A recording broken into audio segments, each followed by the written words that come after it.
The Search for DB Cooper by Lamino. Just let me know.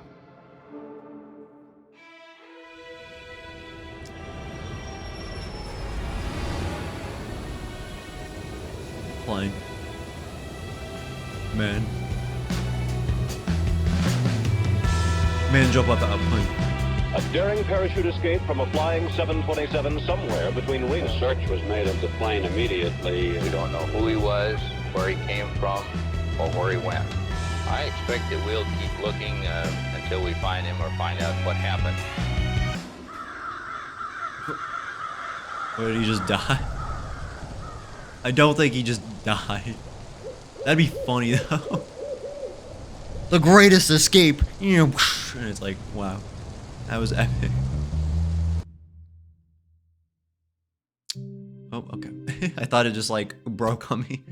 In the afternoon of November the 24th, 1971, a middle-aged man carrying a briefcase walked into Portland International Airport and purchased a one-way ticket to Seattle, Washington. The man identified himself as Dan Cooper, and along with 36 other passengers and a crew of 6, he soon boarded Northwest Airlines Flight 305. Once aboard, Cooper made himself comfortable in the middle of the last row of seats on the right side of the cabin. He ordered a drink and had a smoke, because this was the 70s. Once the flight was cleared for departure, Cooper turned around and handed an envelope to flight attendant Florence Schaffner. Inside the envelope was a note featuring a handwritten message stating he had a bomb. Schaffner reluctantly sat down beside him and glimpsed what appeared to be 8 sticks of dynamite inside his briefcase. Cooper's demands were quite simple. He wanted $200,000 in cash and 4 parachutes. He also demanded a fuel truck to stand ready to refuel the aircraft once they landed in Seattle. Should they fail to comply with his demands, he threatened to, quote, do the job. Once the flight was airborne, Schaffner went to inform the cockpit crew, while another flight attendant by the name of Tina Mucklow remained by Cooper's side.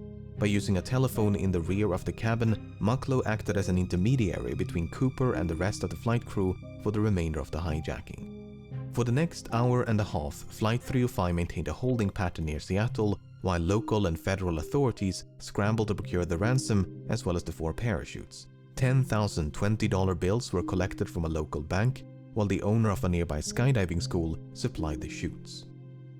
At 5:45 p.m., more than 2 hours past its scheduled arrival, Flight 305 finally touched down in Seattle. By this point, it was well after sunset, and the aircraft was brought to a remote section of the tarmac.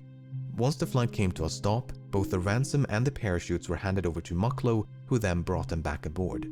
In exchange, Cooper permitted 2 of the flight attendants as well as all the passengers to disembark, many of whom had not yet realized the flight had been hijacked.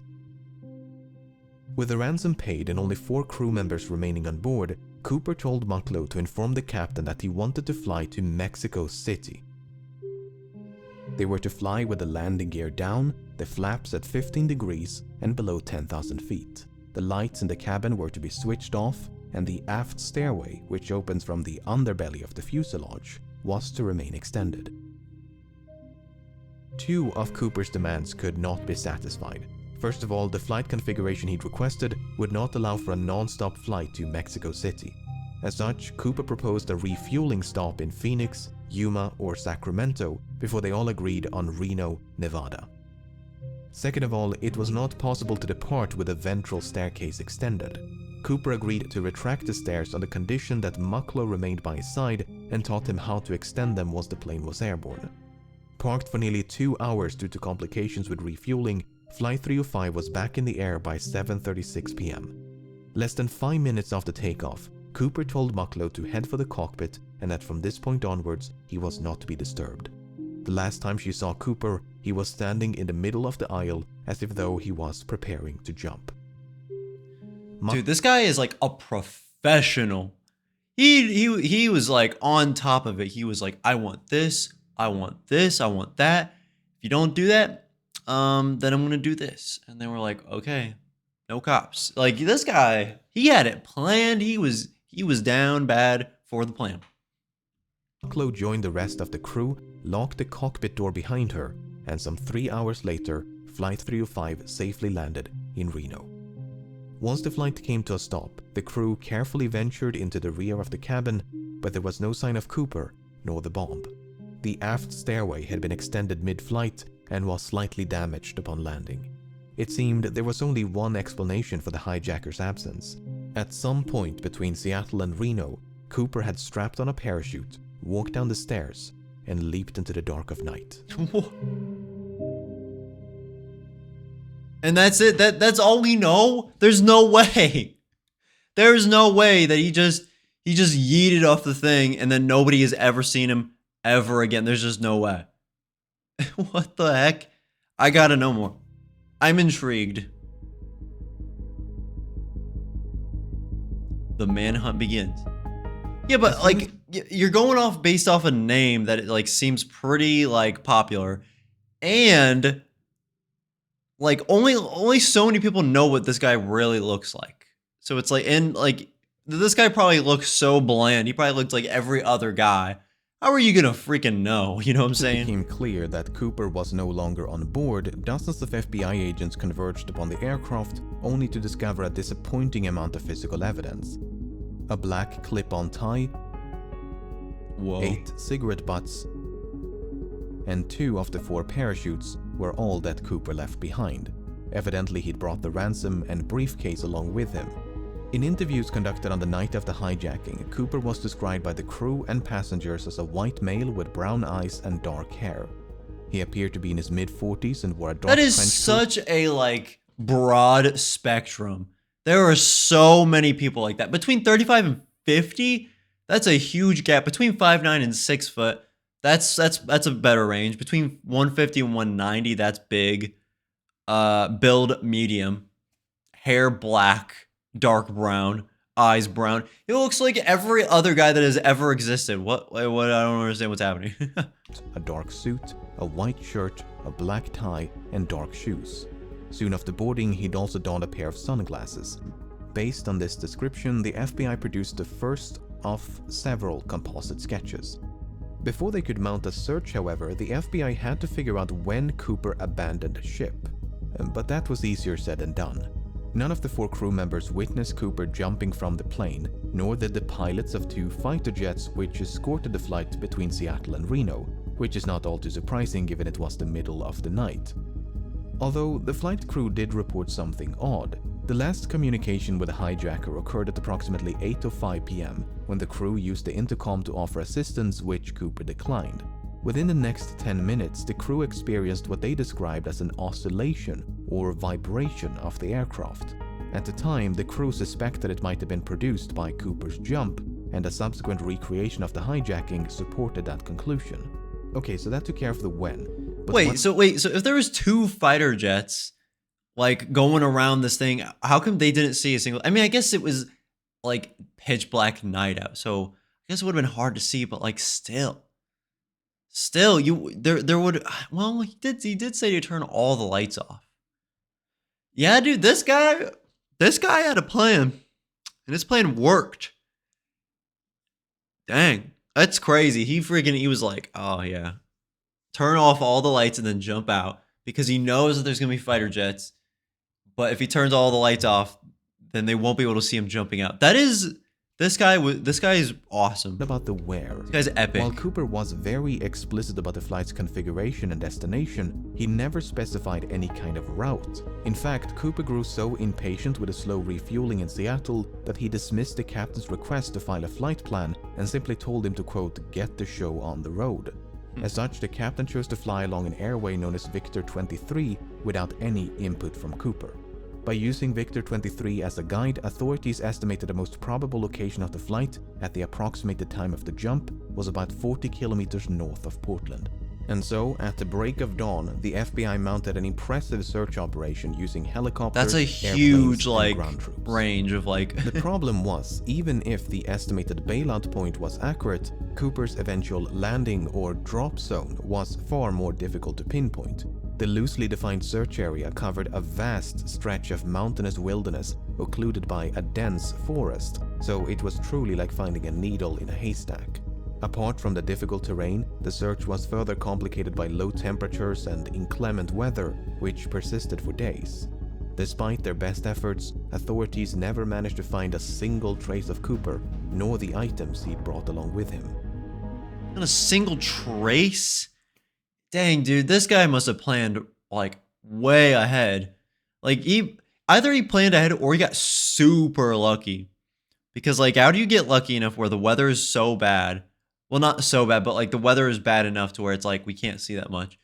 And then like based off the sketches that they made, he literally looked like every other guy. Like he looks like every single guy in the 70s. Like he just does. That's crazy. And then like he lands and then he just picks up his parachute. Like he must have landed like so perfectly if they found zero trace of this guy. It's like he didn't even exist. It's like $2,000 just or $200,000 just disappeared from their bank. And that's it. Like, this is so interesting. Like, what happened with this dude? Follow the money. I mean, yeah, that's literally the only other way to do it. But like, how do you do that? If this guy is this smart to get this far ahead without any like trace, he had to have like just not have spent that much money, or he had like a business and he like mixed the money in or something. Because like obviously if he just spent a buttload of money on just like a house, they would be like, where did you get this money? And then it would get tracked. So there's no way he's just done with his money. There's just no progress by early December, the FBI turned their attention to the $200,000 ransom. The money had been collected from the Seattle First National Bank, which maintained a ransom package of $250,000 just for such an occasion.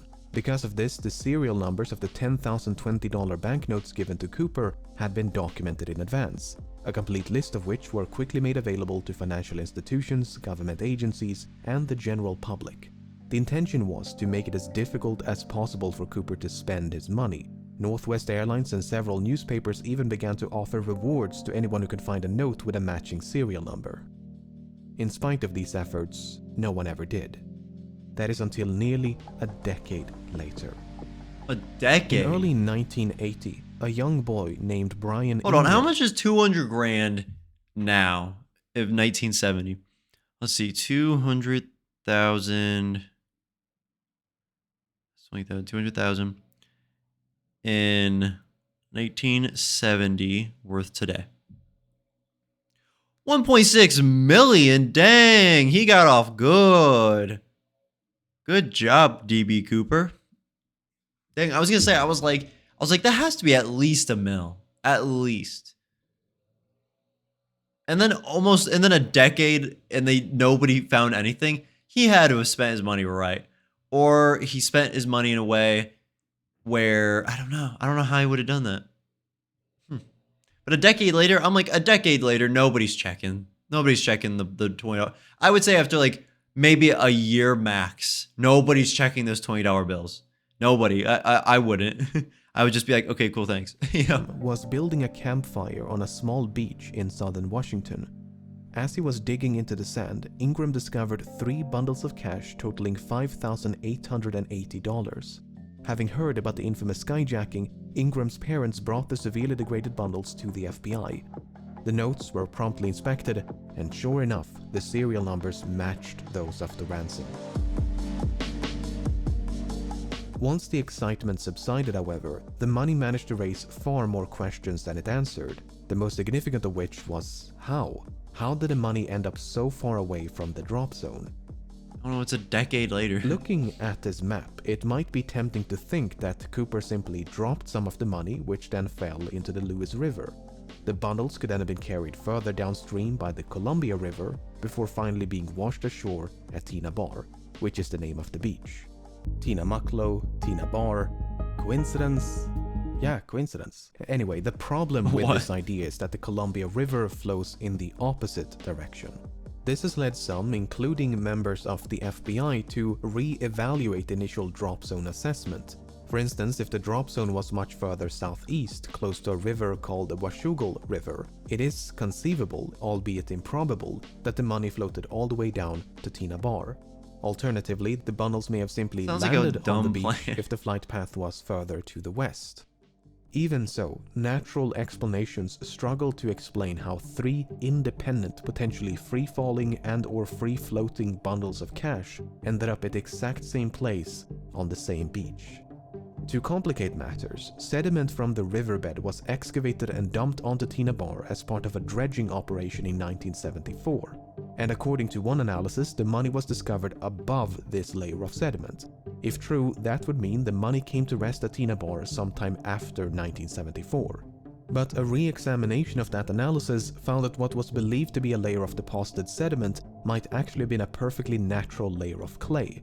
Not only that, but the sediment was clearly dumped some distance away from where the money was discovered. Furthermore, when Ingram discovered the bundles, the rubber bands which held them together were still intact. This is significant because experiments conducted in 2009 revealed that this brand of rubber bands could not withstand exposure to open air or water for more than a year. So, unless the bundles were somehow protected from the elements, they must have become buried at Tina Bar within a year of the hijacking. The most probable explanation, therefore, seems to be that Cooper or someone else deliberately buried the money. Did Cooper survive and bury the money himself? Did someone else bury the money after stumbling upon Cooper's remains? If there is an explanation which does not require human intervention, it's managed to elude investigators for decades. Suffice it to say, this is a mystery within a mystery. Since Ingram's discovery in 1980, both Tina Bar and the grounds around the Washougal River have been subjected to numerous searches, but to date, there's been no sign of Cooper nor the rest of the money.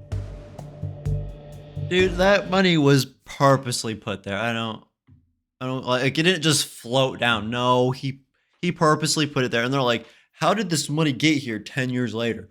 I don't know. Maybe in somewhere in that 10 years, he just went down there and just buried the money that you said that was tracked.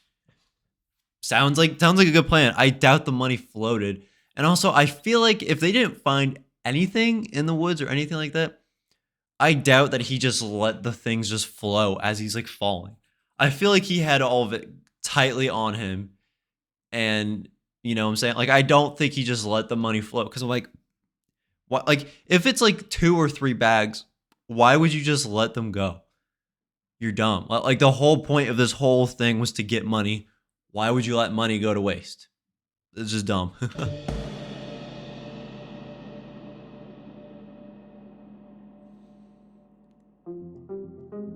Chapter 4. A Leap of Faith. From the very beginning, it was assumed by many that Cooper did not survive his daring escape.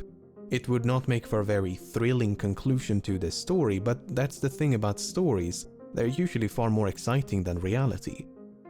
Again, if he died, they would have found something. They would have found his dead body. They would have found a parachute, like dustings. Like, they would have found something. But the fact that they didn't find anything, I think he lived. There is no hard evidence for nor against Cooper's survival. The assumption that he fell to his death is not without merit. When Cooper leaped into the darkness, Flight 305 was plowing through a frigid rainstorm at roughly 170 knots, 10,000 feet above southern Washington. The wind was so violent that it ripped out a placard from the aft stairway, which was later recovered in 1978 almost directly below the estimated flight path. To say that Cooper was not dressed for the occasion would be an understatement. The ground beneath him, meanwhile, was obscured by multiple layers of clouds, which likely means that Cooper jumped without knowing his precise location. Even if he could see the ground and had a specific drop zone in mind, the parachute he selected was non-steerable, meaning he would not have been able to steer his descent towards a specific landing spot, thus precluding any potential coordination with an accomplice stationed on the ground. While Cooper expressed some familiarity with parachutes, his actual competence level is up for debate. It's widely believed that Cooper demanded 2 pairs of parachutes, 2 primary and 2 reserve, to make the authorities believe that he intended to take a hostage. That is precisely what happened, as the FBI contemplated but eventually decided against sabotaging the chutes, as they did not want to risk the life of an innocent civilian. But in their haste to obtain them, they unintentionally provided Cooper with a non-functional dummy chute intended for training purposes. This mishap seems to have gone unnoticed by Cooper because that dummy chute was one of the 2 missing from the plane. Not only that, but Cooper chose the older and technically inferior parachute out of the 2 primary chutes provided. So in both... I like how it was like, he is completely familiar with it. He knows exactly what they are. And then he chose the 2 like worst out of the 4. Huh. He took what I mean, the primary chute, like the bad one, you know, it could still work, you know. But he took the dummy chute also. He could have died, but also again, somebody would have seen something. Even if he had no control and he hit a tree, there would be something. Somebody would have seen anything, especially in 10 years. Like somebody would have seen something. That's what I'm on. I'm like, somebody would have seen something happen. That like, you know what I'm saying? I don't know. Cases, it seems like Cooper made the worst possible choice. But there are other ways to interpret this information. For instance, it's possible that Cooper used the dummy chute not as a reserve, but as a means to secure the bag of money. In fact, that is precisely what Cooper tried to do with the functional reserve chute. First, he tried to place the money in the chute's canopy before removing some of the suspension lines and wrap them around the bag. Perhaps he used the dummy chute for a similar purpose. And Cooper's decision to use the older primary chute is not necessarily an indication of inexperience. It could also be a sign of familiarity, because the chute he left behind was a civilian luxury chute, while the one he used was a military chute. The argument... So this guy could have some military background. Interesting. And also, yeah, that is true. If he said he was completely familiar, so he used the one that he was familiar with, which was an older model. Makes sense. And also, like, just because something is old doesn't mean it won't work. Like, something could be old, but it could technically be more reliable. Like the military backpack chute, he could theoretically just be, I don't know if it's true, but it could just be like the average of this chute has a better probability than the civilian luxury parachute. That's just what I'm saying. So, yeah. It is that Cooper might have been trained as, say, a paratrooper, and chose the older military chute because that's the one with which he was most familiar. And there is at least one other reason to suspect that Cooper had a military background. While the flight was in a holding pattern near Seattle, Cooper mentioned that the McChord Air Force Base was only 20 minutes away from the Seattle-Tacoma airport. At the time, that was an accurate assessment and might suggest a military background. Apart from the potential military connections, Cooper may even have had links to the Central Intelligence Agency. You see, the type of aircraft which Cooper chose to hijack, a Boeing 727, was also used by the CIA to covertly drop agents and supplies during the Vietnam War.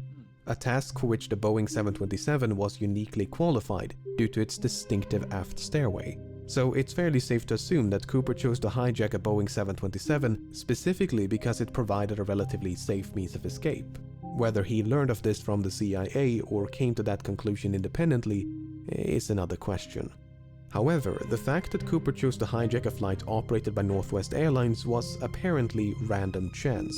When Tina Mucklow asked Cooper about his motives, he responded, "It's not because I have a grudge towards your airline, it's just because I have a grudge."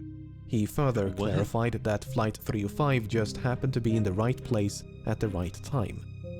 Even so, it's clear that Cooper came prepared. He seemed to know a great deal about aircraft and aviation, he appeared to be familiar with the local terrain, he maintained a low profile to avoid a panic, he covered his eyes with a pair of glasses to conceal his identity, he left very little evidence behind, and he demanded 4 parachutes to force the assumption that he was taking a hostage. He was even cunning enough to reclaim the note which he'd initially given to Florence Schaffner. Apart from the name he wrote on his plane ticket, there are no other samples of Cooper's handwriting.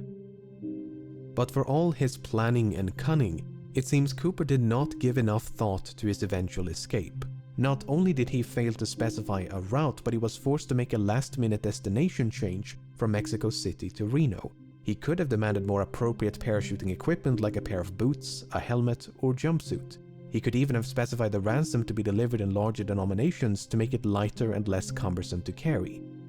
Presuming he did survive the fall and made it safely to the ground, He may then have had to make his way through a dense, partially snow-covered forest in nothing but loafers and a trench coat in late November. I get the distinct impression that Cooper's escape was much more of a leap of faith than a carefully executed jump. On the other hand, authorities never received a missing persons report matching the description of Cooper in the wake of the hijacking. This might suggest that Cooper did survive and that he swiftly and quietly resumed his normal routine. Furthermore, other hijackers have performed similar stunts, and many of them did survive even if they were quickly apprehended.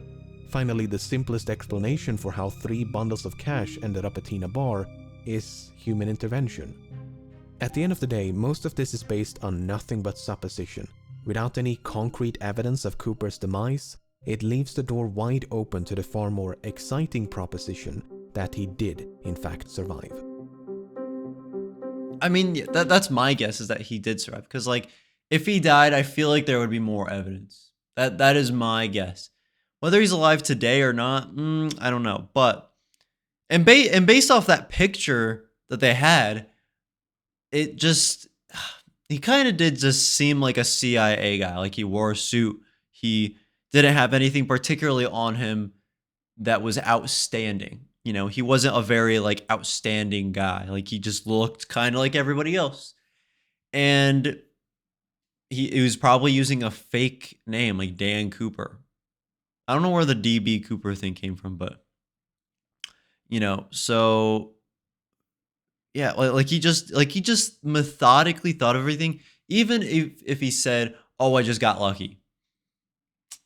I don't know, man. I don't know if luck can guide you that far. That's a lot of luck to get you to do all of that and to know all of that and to, like, not die and to know what bills they have, like, you know, tracked, and then just get rid of those bills. Like, not everybody's gonna think of that. I would say 95% of people would not even get past part 1 of that. You know what I'm saying? It's just not smart enough. So I like this guy. This guy's he seems like a chill guy. The suspects. By the time the press got wind of the hijacking, the FBI had already begun to investigate a few potential suspects. Among them was a man in Portland with initials DB and surname Cooper. This Cooper was quickly eliminated as a suspect, but due to a mix-up by the press, the name Dan Cooper was confused for DB Cooper, and the rest is history. While Dan Cooper is most likely a pseudonym, there is a comic book series of the same name. The comic is written in French and centers around a Canadian pilot named Dan Cooper. While the comic was not translated into English nor sold in the United States before 1971, it was available in Canada, which has a large French-speaking population. Given that American and Canadian accents can be difficult to distinguish, it's possible that Cooper, who was described as having no discernible accent, was a bilingual Canadian.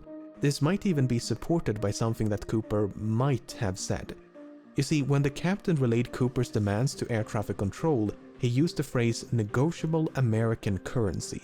It seems doubtful that an American citizen would specify American currency, so perhaps Cooper was not American. The problem is, we don't know if this is a direct quote from Cooper or paraphrasing by the captain. For instance, notes taken by the crew during the hijacking merely contain the phrase negotiable currency, while testimonies provided by the crew after the hijacking include phrases like $200,000 in cash and circulated US currency.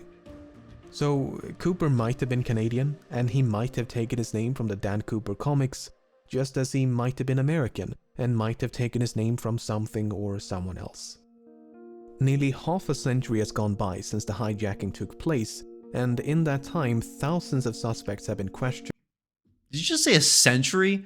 Bro, a century's 100 years. We're getting on about half of that. Okay, 1970. It's 2025. That's 55 years, bro. That's not a century. And investigated. It would obviously be impossible to cover all of them here, but let's take a look at some of the people that at some point or another have been suspected of being DB Cooper.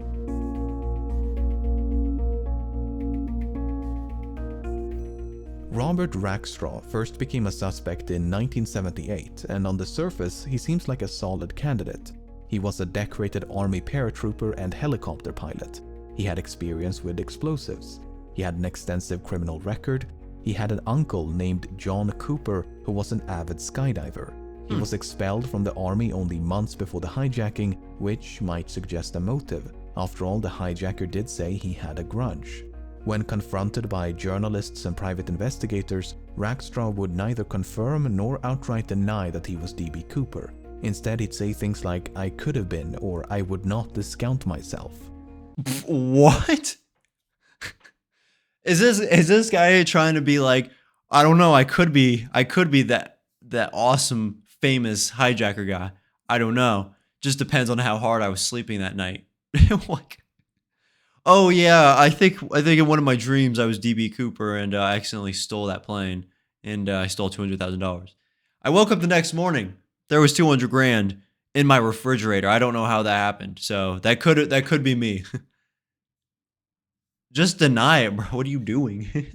On the other hand, Rackstraw had light-colored eyes, which Cooper did not. More significantly, Rackstraw was only 28 years of age at the time of the hijacking. This is well outside the range of ages. Hey, yo, what?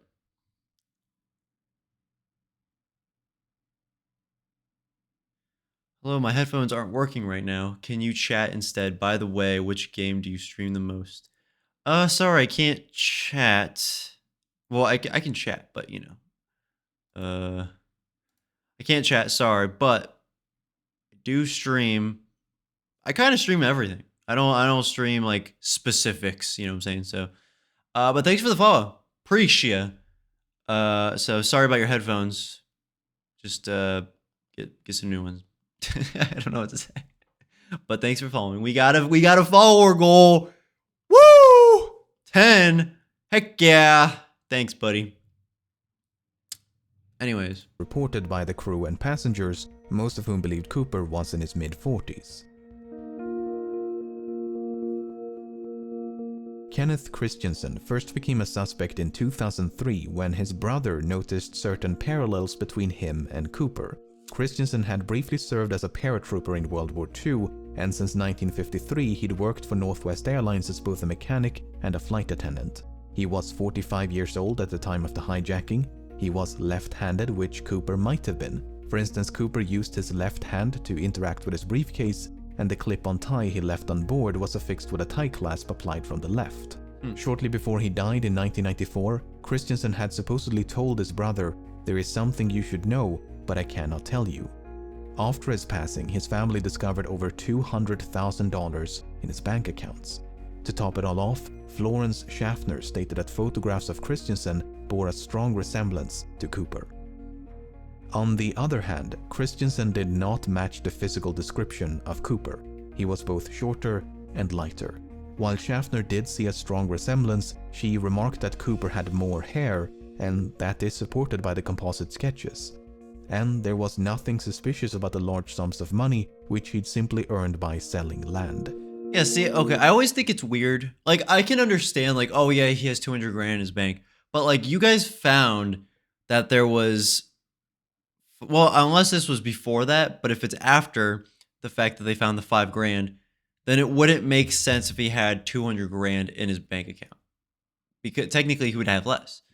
But yeah, like, just because you have a bunch of money doesn't mean you're a suspect. It's just like, oh, you're good with money, you know? So, I don't know. It's odd, but... Richard McCoy first became a suspect in 1972 when he hijacked a Boeing 727 and escaped via the aft stairway, much like D.B. Cooper. Because of the significant overlap between the two hijackings, some believe they must have been committed by the same person.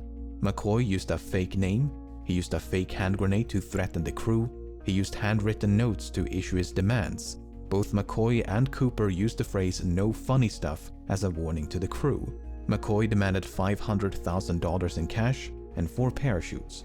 McCoy also bailed out the... What? This guy is just... Wait, what's a pseudonym? What's a pseudonym? I gotta look that up. I gotta learn new things. Make me smarter. What's a pseudonym? frick is that? Pseudonym meaning a fictitious name, especially one used by an author. Oh. Richard McCoy, I have no idea who the heck that is. Let's see. Hijacked a parachute from a Boeing 727 in 1972. So what, a year or two later? Use a pseudonym, okay. Use an explosive device, used handwritten notes, use the phrase no funny stuff, demanded 500 grand in cash and 4 parachutes. 500 grand is a lot. If 200 grand is 1.6, 400 grand is about 3 million, 3.2 million. So that means that 500 grand is like, so 500 grand is like 4, no, that's not right. Wait, if 200 grand is 1.6 million, that means for every 100 grand, that means for every 100 grand, that's 800,000. I'm blanking right now. 800 grand per 100,000. 200,000, 1.6. Double that. 400,000 is 3.2. So yeah, 500 grand is like $4 million. Why was my brain is not working well. It's okay. All right. Back of the plane once they passed over his hometown in the state of Utah. Apart from the similar modus operandi, McCoy had also served in the Vietnam War as a demolitions expert and a helicopter pilot. McCoy did actually survive the fall and managed to evade authorities for 2 full days before he was apprehended and sentenced to 45 years in prison. Before his death in 1974, McCoy refused to confirm or deny that he was D.B. Cooper. On the other hand, why is nobody denying? I don't understand. Brother, like I don't get that. Why are all these people not denying it? Just say no, that is not me. Or is it one of those things where it's like, oh, I could be this really awesome hijacker guy, but like that would just be dumb. I don't know. It's just stupid. McCoy was an avid recreational skydiver and even came prepared with a skydiving helmet and jumpsuit. He gave very specific instructions about the flight path. In addition to the fake hand grenade, McCoy also used an unloaded handgun to threaten the crew. He failed to retrieve one of the notes he'd given to a flight attendant. He was only 29 years of age at the time of the hijacking, and all 3 flight attendants were quite certain that McCoy was not Cooper. While there are meaningful parallels between these 2 cases, McCoy might simply have been a copycat who'd read about D.B. Cooper in the news. Dwayne Weber first became a suspect in 1995. That's not your guy. If this is the picture, that is not your guy. That his ears are gigantic. That is not your man. I can confidently say this is not your guy. All right? He's too old.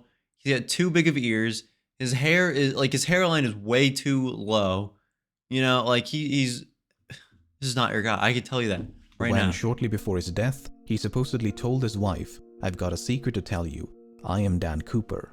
Following his deathbed confession, Weber's widow recalled a number of fascinating details. She claims to have found a bank bag resembling the one used in the hijacking. She claims Weber had sustained a knee injury after jumping out of a plane.